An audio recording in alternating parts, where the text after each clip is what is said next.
iron and seeing your biceps stand out and the triceps strong and all of your muscles firm. Strength is so much more than that. In fact, spiritual strength requires some of the same development that is required in physical strength. All right. You have to pump some iron, if you will, some metaphysical iron. And today we're going to talk about some of the things that we can do to develop our spiritual strength. So let's just look at the story of Rosa Parks and how she became such an icon.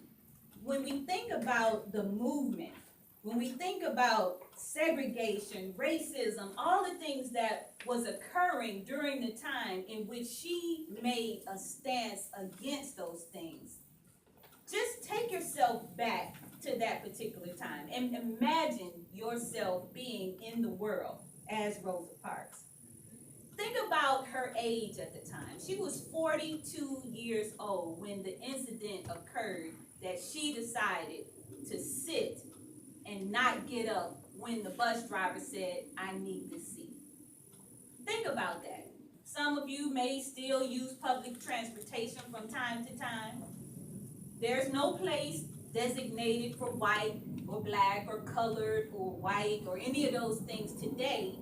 However, if you can imagine yourself way back then and seeing this sign there, first thing, let's know the truth about what happened on that day. Because there's lots of things that have been said. Rosa Parks was tired.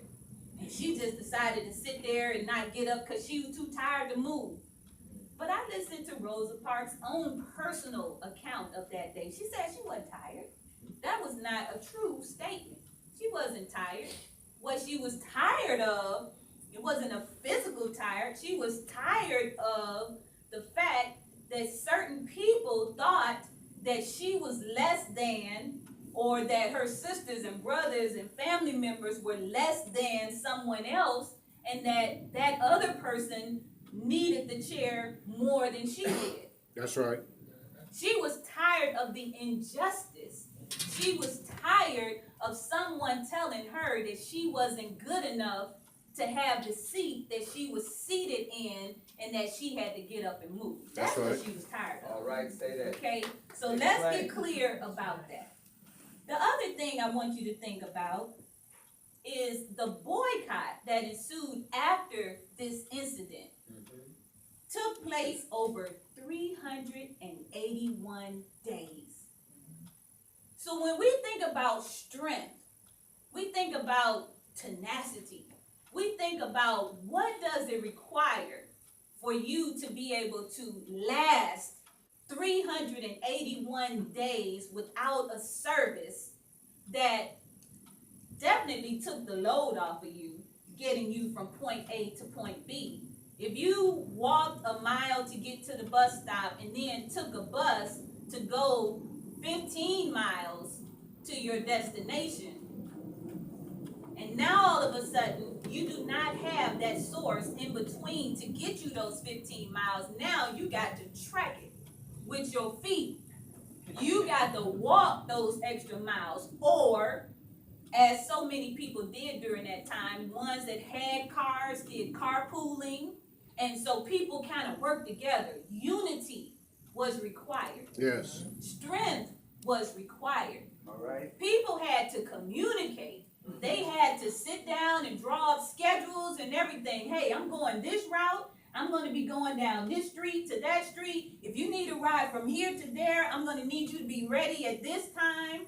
It was no time for bickering and complaining about, oh, I got to give my beauty rest.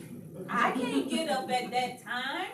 Do you mean to tell me you expect me to be ready 3 hours earlier than I normally would be just so I can get? No, I don't think I want to follow this boycott thing. There was no time for that.